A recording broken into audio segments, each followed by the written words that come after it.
Boa noite, gente linda. Hoje nós não vamos esquecer de pedir o like, né? A conselho de um amigo que falou: Regina, não custa nada a pessoa te dar o like. É onde tem aquela mãozinha, você vai clicar ali. Se você não gostou, você tem todo o direito de clicar para baixo. Mas se você puder cooperar comigo, o YouTube manda para mais, né? Serve para mais pessoas verem a nossa mensagem aqui de Jesus. Faz isso então, por favor, dá o like no vídeo. Dá de uma vez, senão depois você esquece. Você pode tirar também depois, tá bom? Então, hoje nós vamos para João, no capítulo 18, do versículo 12 ao versículo 27. É pequenininha a passagem. Jesus perante o sinédrio. Pedro nega-o. O que é o sinédrio? O sinédrio era um conjunto de pessoas que dirigiam a sinagoga. Eram os judeus que dirigiam a sinagoga e ali ficavam estudando e aplicando as leis de Moisés, principalmente os 5 primeiros livros da Bíblia, que é a chamada Torá. Esse é o sinédrio, muito famoso, onde ali tinham os chamados doutores da lei, os escribas, aqueles homens imponentes, aqueles homens que dominavam a religião judaica. Então, Jesus é levado perante o sinédrio, porque muita gente, aliás, quase todo mundo pensa que quem condenou e mandou matar Jesus foi Roma, mas não, viu, gente? Foram os judeus. Roma, até perante a Pilatos, Pilatos até quis dizer que aquele homem era inocente, só que como ele era judeu, e os judeus foram lá e colocaram que era uma questão religiosa, então Pilatos lavou as mãos e deixou para lá. Mas quem condenou, quem denunciou e fez o julgamento anteriormente foram os judeus. É esse sinédrio, né? É a sinagoga dos judeus. E João, então, começa dizendo que então a corte, gente, é com 2 Os mesmo, tá? Corte. O que é uma corte? É um conjunto de pessoas com as mesmas características, com o mesmo pensamento, com os mesmos desejos. Então aqui, João não está dizendo nem que eram os judeus, nem que eram os romanos. Era um conjunto de pessoas que entraram num consenso que tinham que condenar Jesus. A corte e o tribuno. Tribuno vem da palavra tribunal, né? E os servos dos judeus prenderam a Jesus e o manietaram. Então, esse tribuno aqui é do lado romano. Judeus e romanos, então, se aliaram, porque quando foram buscar Jesus lá no Horto das Oliveiras, na verdade, os soldados eram de Roma, misturado com alguns judeus. Prenderam Jesus, quer dizer, buscaram Jesus e levaram Jesus até esse tribunal. E o manietaram. O que é manietar? Amarrar as mãos, bem amarradas, evitando, quando as mãos estão amarradas, o jogo do corpo é muito difícil de se fazer. Então, era difícil até de andar. Amarraram as mãos e conduziram-no primeiramente a Anás, judeu, principal da sinagoga, por ser sogro de Caifás. Eram os 2 principais da sinagoga que viviam tentando colocar armadilhas para pegar Jesus durante todo o tempo. Então, por ser sogro de Caifás, que era o sumo sacerdote daquele ano. Então, Anás era o sumo, era o maioral da sinagoga. E o genro ficava ali na cola dele, né, gente? Político. Igual político, né? Ora, Caifás era quem tinha aconselhado os judeus que convinha que um homem morresse pelo povo. Então, olha a trama, tinha que morrer alguém pelo povo. Isso aqui, sinceramente, eu precisava ter um lugar que os judeus me mostrassem alguma leitura, algum livro me estudar, por que tinha que morrer um homem pelo povo. João não explica isso aqui. Aqui está dizendo, convinha que um homem morresse pelo povo. Aqui não está dizendo que era Jesus, mas tá visto que né? Agora, pelo povo, por quê? E Simão Pedro e outro discípulo seguiam a Jesus. E este discípulo era conhecido do sumo sacerdote e entrou com Jesus na sala do sumo sacerdote. Pedro acompanhou Jesus e entra com ele, porque ele era conhecido desse sumo sacerdote, que é Anás.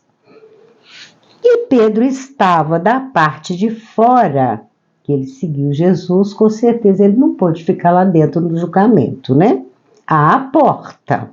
Saiu então o outro discípulo, que era conhecido do sumo sacerdote, e falou à porteira, levando Pedro para dentro. A porteira, aquela pessoa que ficava ali tomando conta da porta, levou Pedro para dentro. Então a porteira disse a Pedro: não és tu também dos discípulos deste homem? De Jesus. Você não é discípulo dele? E Pedro disse-lhe: não sou. Ou seja, eu estou aqui, mas não tem nada a ver com esse homem, não.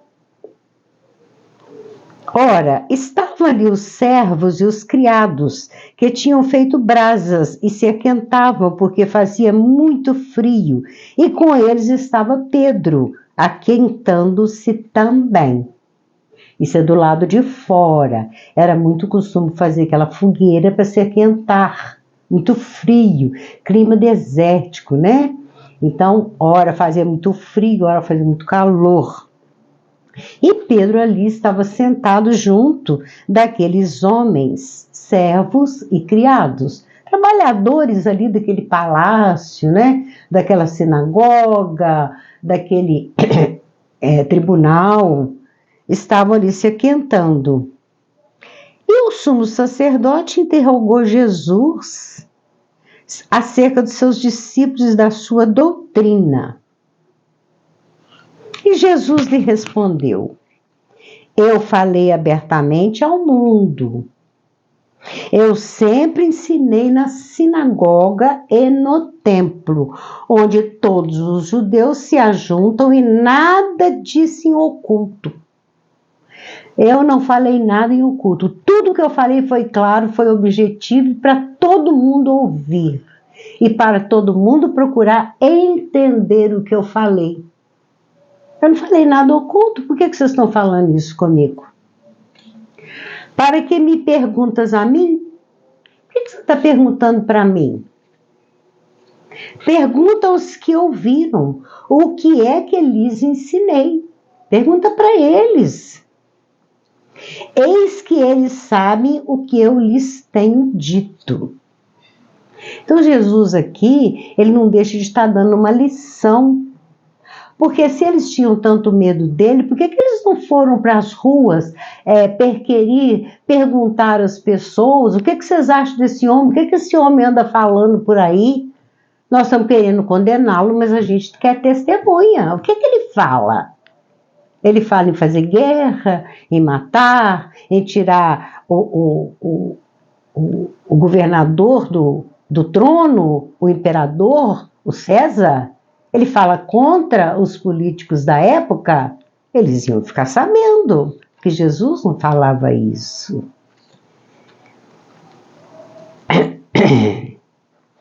E tendo dito isto, um dos criados que ali estavam deu uma bofetada em Jesus, dizendo: assim respondes ao sumo sacerdote? Olha isso, a importância do sumo sacerdote perante Jesus. O soldado vai lá e dá uma bofetada em Jesus. Porque ele perguntou para ele: por que você não pergunta para as pessoas que me ouviram? Sai por aí, vai saber deles. Eles vão testemunhar, ou contra mim, ou a meu favor. O que será que as pessoas iam falar de Jesus? Ele nunca fez o mal, nunca ensinou a matar, nunca ensinou a ser malcriado, nunca ensinou a roubar, né? Nunca ensinou nada fora das leis, né? Dos 10 mandamentos deixados por Moisés. Nunca matou, nunca surrou, nunca brigou. Então, respondeu-lhe Jesus. Jesus vai dizer a esse servo, né, esse soldado que deu uma bofetada nele: se falei mal, dá testemunho do mal. E se bem, por que me feres? Ele era muito inteligente para a época. As cabeças não conseguiam, né? É como o antolho que se coloca no animal, no cavalo, né? A pessoa não conseguia captar a mensagem de Jesus. Se eu falei mal, dá um testemunho do que eu falei. Agora, se eu falei bem, por que você me fere? Por que você está me esbofeteando? Ele devolve a responsabilidade. Esse soldado deve ter ficado com uma pulga atrás da orelha durante milênios por aí afora, nas múltiplas reencarnações. E Anás mandou o manietado ao sumo sacerdote Caifás. Olha só, ele estava em um tribunal, né, perante aqueles homens importantes, e esse manda para outro lugar. Você imagina a humilhação de Jesus, sair amarrado, com certeza com o rosto inchado, manchado por causa daquela bofetada que ele levou. Ele manda ele para outro lugar, para ir lá ser perguntado, inquirido pelo sumo sacerdote, pelo maioral lá da sinagoga.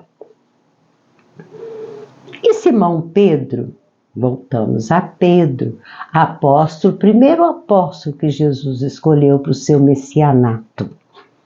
E Simão Pedro estava ali e aquentava-se. Disseram-lhe, pois: não és também tu um dos seus discípulos? Ele negou e disse: não sou. 2 vezes já. Não sou. Olha o medo de Pedro. Olha que coisa negar, né? Ele que andou aquele tempo todo, foi o primeiro a ser chamado. Ele andou aquele tempo todo junto de Jesus, e ali na hora, e já é a segunda vez que ele nega, dentro de poucas horas ali, né, naquela manhã.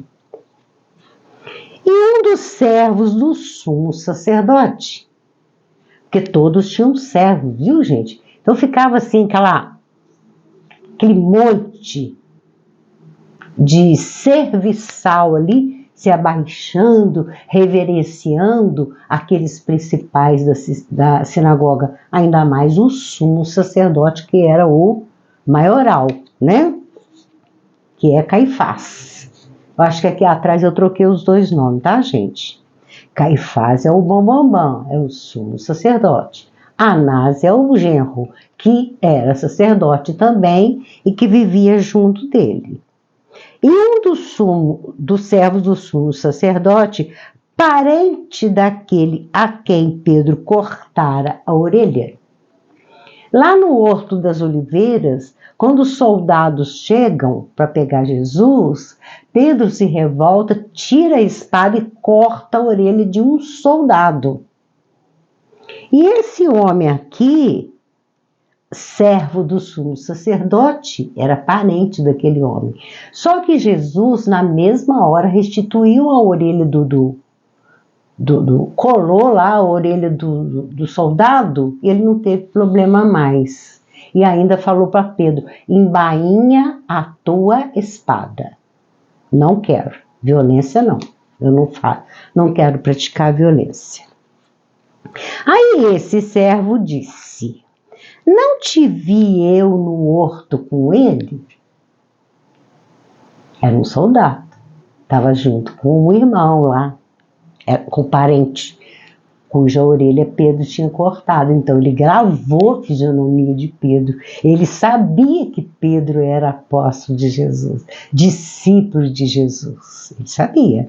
Mas ele faz a pergunta para poder ver a verdade. Mas os apóstolos ficaram borrando, desculpa, gente, de medo de ir para a crucificação junto com Jesus. Ficaram, todos eles.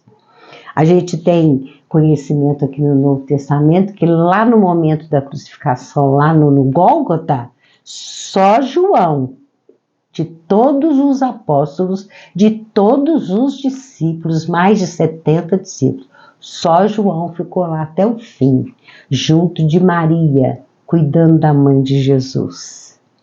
Não te vi eu no horto com ele? E aí?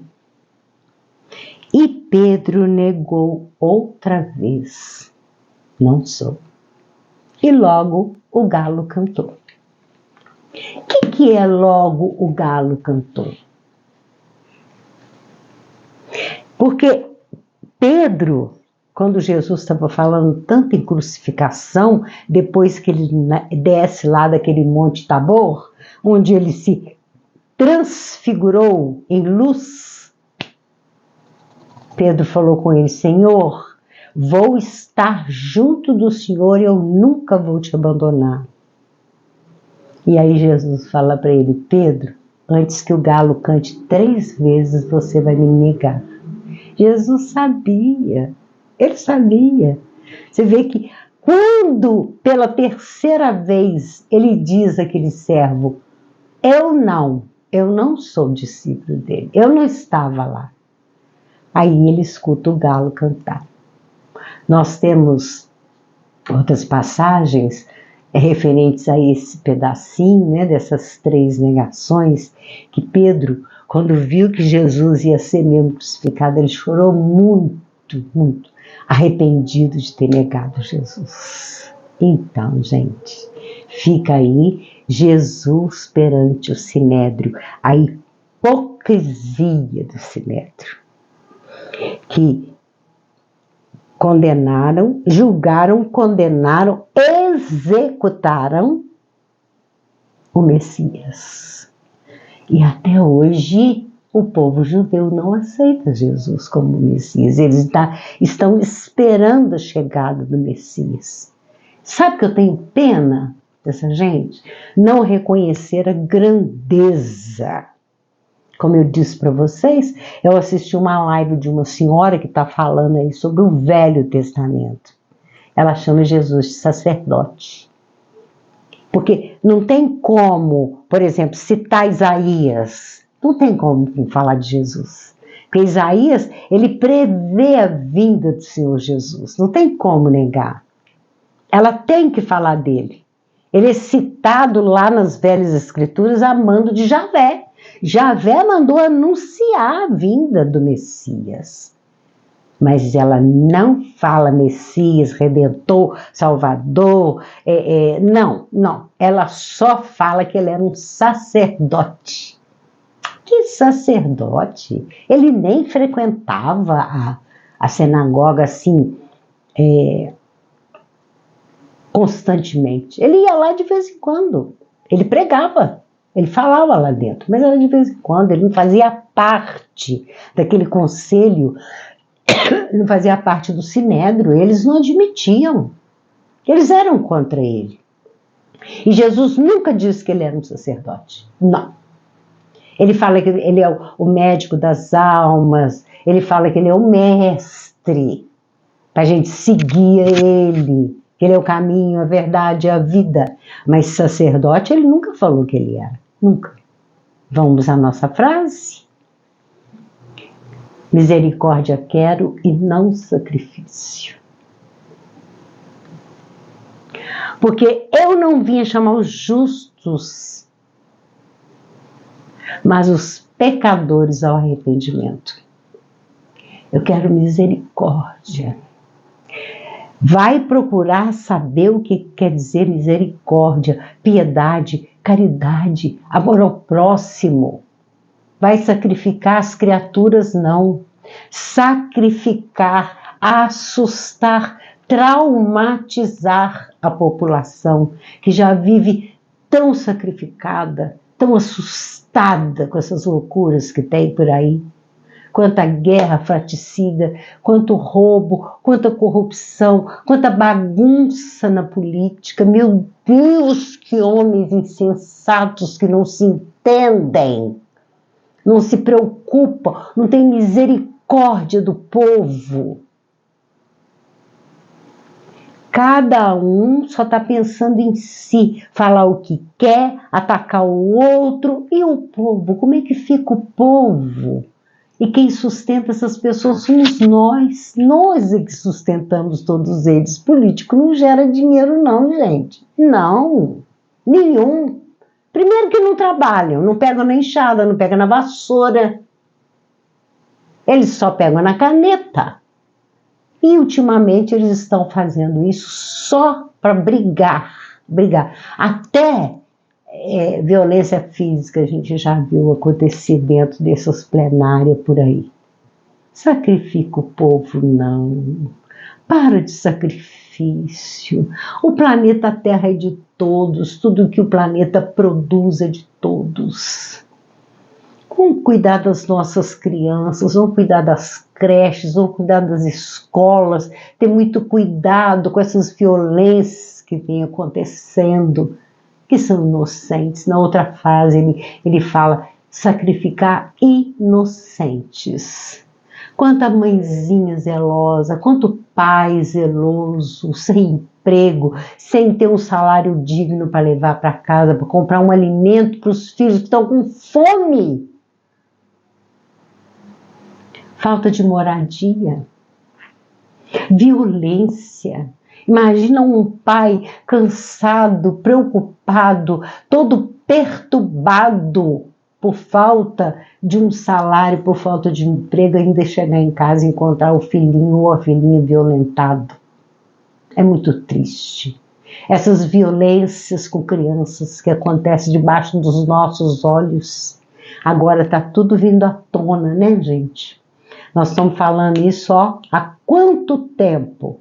Primeiro porque sempre foi proibido falar, você não pode falar. Porque se isso tivesse vindo à tona, às claras, já teria derrubado, né, esses absurdos que a gente está vendo acontecendo aí, né? Uma criatura que monta todo um arsenal para fazer uma besteira, uma violência dessa. Horrível. Misericórdia. Vamos ter misericórdia, como nós dissemos no penúltimo estudo que fizemos, consciência crística. Vamos todos mentalizar para acabar essa violência, acabar com essa sujeira.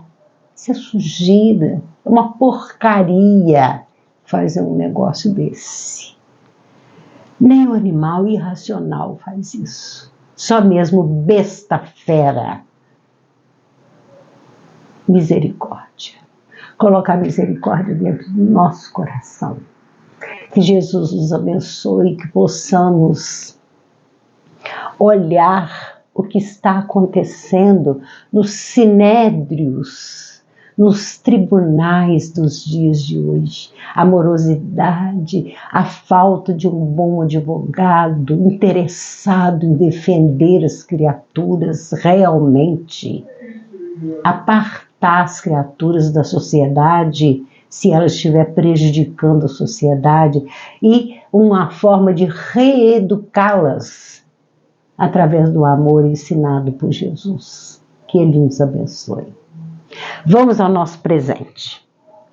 É uma garrafa comum, né? Uma garrafa de cerveja. Eu ganhei um monte dessa garrafinha. E isso aqui é uma toalhinha de crochê que já estava bem poída em vários desse círculo, era toda feita de círculos. Ela estava poída alguns. Eu tirei os rasgadinhos, joguei fora, e os bons eu aproveitei, coloquei pérola assim em volta, tá vendo? Essas pedras aqui enfeitando. Bom, eu gostei. São 4, eu fiz uma em laranja, uma em verde, uma em marrom com esse bege, ficou muito bonito, e a outra eu fiz em ocre, tá até ali, são 4. Então tá aí a nossa oferta de hoje, com pendurucalho aqui, ó, né, pérolas aí para todo lado, combinando com o bege da garrafa. Que o Senhor Jesus nos abençoe, e eu deixo aqui um beijo no seu coração.